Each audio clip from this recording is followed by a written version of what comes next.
দেখুন, মাননীয় মুখ্যমন্ত্রী যেভাবে আহত হয়েছেন, কি হয়েছেন সেগুলো তো অবশ্যই তদন্তের বিষয়।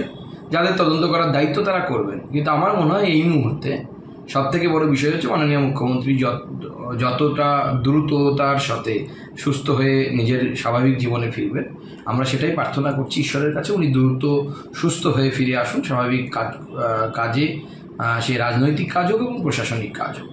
দ্বিতীয়ত, উনি তার বয়ানে বলেছিলেন বা মেডিকেল বুলেটিনে বেরিয়েছিল যে কেউ ওনাকে ধাক্কা মেরেছে।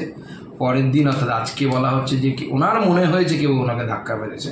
তার কী হয়েছে আমরাও জানি না, তদন্ত হওয়া প্রয়োজন। ওনার সুরক্ষা, মাননীয় মুখ্যমন্ত্রীর সুরক্ষা অত্যন্ত গুরুত্বপূর্ণ বিষয়। রাজ্যের হোম মিনিস্ট্রিকে ভালো করে দেখা উচিত, কোথাও কোনো ভুলচুক হয়েছে কিনা করে ওনার সুরক্ষা প্রয়োজনে যদি মনে হয় যে আরও বাড়ানো দরকার, বাড়ানো উচিত। যদি প্রয়োজন মনে হয় আলাদা করে সিএম হাউস বানিয়ে সেখানে মাননীয় মুখ্যমন্ত্রীকে রাখা প্রয়োজনে সিএম হাউস বানিয়ে সেখানে রাখা উচিত। ওনার সুরক্ষার সাথে কোনো ধরনের কম্প্रोमाइज করা उचित नয়।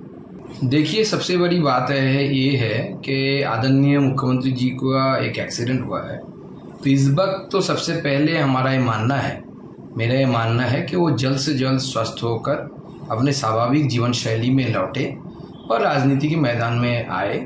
वो हमारे मुख्यमंत्री है, सबके मुख्यमंत्री है, तो उनका क्विक रिकवरी हो और स्वाभाविक जीवन में वो लौट पाए, ये सबसे बड़ी बात है। दूसरी बात कि मेडिकल रिपोर्ट में आना कि किसी ने धक्का मारा, दूसरे दिन फिर रिपोर्ट का चेंज होना कि मुख्यमंत्री जी को ऐसा लगा कि किसी ने धक्का मारा, ये तो इंक्वायरी की विषय है। जो लोग इंक्वायरी कर रहे हैं उनको देखना है। अगर मुख्यमंत्री जी का सिक्योरिटी के साथ किसी की तरीके का भूल चूक हुआ है, ब्रीच हुआ है, तो उसमें मुझे लगता है हमारे होम डिपार्टमेंट को, स्टेट के होम डिपार्टमेंट को और भी ज़्यादा कॉन्शियस होना चाहिए, और भी ज़्यादा सुरक्षा अगर बढ़ानी चाहिए तो बढ़ानी ही पड़ेगी। और दूसरी बात ये है कि अगर उनको लगता है कि अलग से सीएम हाउस में रखना चाहिए, तो अलग से सीएम हाउस बना के वहाँ पे सीएम को रखना चाहिए। सीएम के सिक्योरिटी के साथ किसी की तरीके का कोई भूल चूक नहीं होना चाहिए। করে ঘটছে কি ব্যাপার, প্রশ্ন অনেক আছে, ঠিক আছে, কিন্তু অসুস্থ হয়েছেন, চোট লেগেছে, তাড়াতাড়ি সেরে ওঠেন, এটা আমরা চাইব। বাড়ি থেকে এসএসকেএম পর্যন্ত নিয়ে আসা হলো, কিন্তু কোনো ফার্স্ট চেক করা হলো না মুখ্যমন্ত্রীকে। এখন বহু লোক বহু প্রশ্ন করছেন।